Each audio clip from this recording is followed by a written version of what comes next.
Yes. Sit. Yes, good girl. Good job, Nova. Good job, baby. Okay, Nova, break. We know what that means. We know our release word for sure. Okay, Nova, place. Yes. Sit. Hey. You got it. Almost down. I know we hear a loud car. Sit. Yes, good girl. That's so good, Nova. Good job. Good job.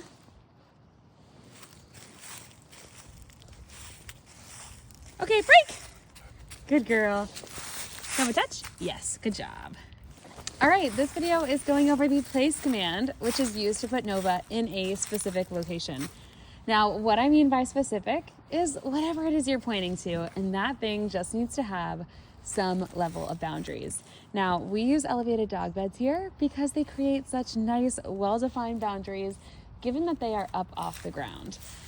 So as you can see, they're lifted off the ground in a different way than a regular dog bed would be, but you really can use anything. So a regular dog bed is appropriate for place. You can even use a blanket, etc. She just needs to know where the boundaries are so she can stay in that specific spot, because the whole idea is getting her to stay in one spot until we release her using our release word, which is break. Now, break is our release word for place. We also use it for stay or heel. And although it sounds like a command, it's actually meant to just be a verbal signal that her work is over until we give her the next command.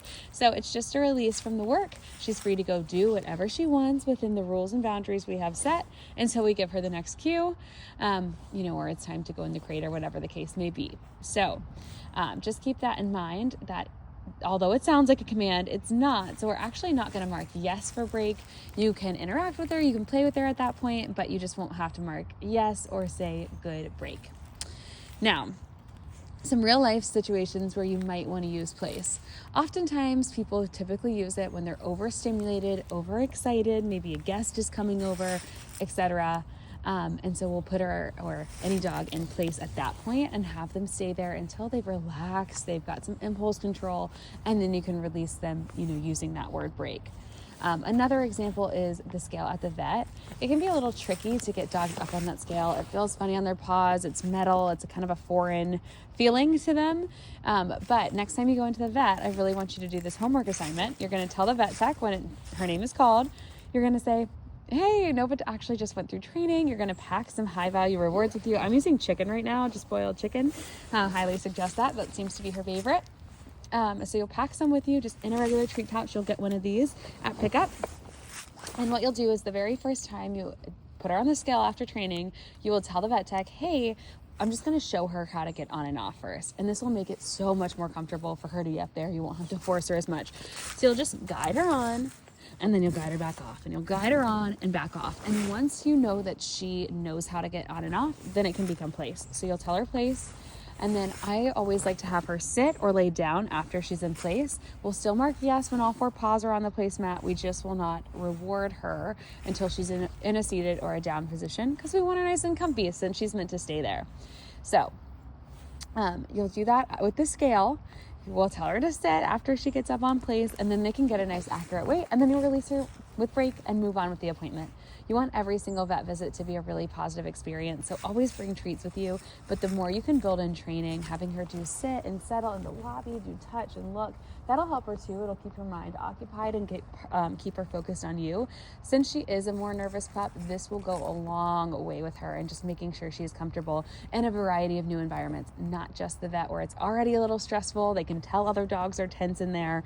But even when you're just out in public, if you take her to hardware stores or any kind of pet-friendly store, a park, etc., working on her commands with her is going to help tremendously. So always recommend doing that. Just make sure you have a variety of treats and value with you. So some regular training treats, but also some high value stuff like cheese or chicken will be good for her as well. All right, so that is the place command. Another recommendation I always have is to go out and buy a blanket that is specific to Nova, make it a big one, and first time you're going to introduce the blanket as place, I want you to fold it up in the same shape as an elevated dog bed or a regular dog bed, and you'll practice place on that. And then once she's mastered that, you'll take the blanket, fold it in the same exact shape, you'll put it on the ground, practice there, And then you can kind of change the shape of the blanket, change up the location even more, etc. And now you always have a spot you can just put her in if she gets too anxious for her or overstimulated or overexcited. You've got a spot you can put her. The beauty of this too is if you ever allow her on furniture, which she does seem to really like to cuddle up, so I assume you do,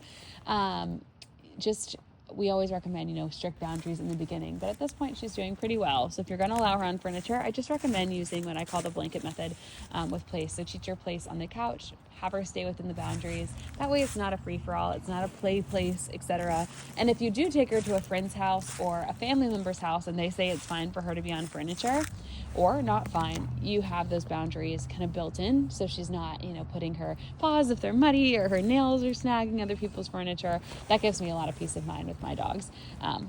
For example, my in-laws are very, very kind and will allow our dogs on the furniture, but I always get nervous they're going to mess up the couch, so I always cover it in a blanket. And then always just make sure if you're going to allow her on furniture, you've got to have the cue to get her down. She has to be able to go to place on the floor as well and just be able to invite her up and then also request that she get off. And as long as you've got that control, I'm not the trainer who's going to tell you not to allow your dog on the furniture. My dogs are my babies. They are allowed on the furniture, but there's always boundaries, and they know the cue to get up and the cue to get off. All right, that is the place command. Please let me know if you have any questions.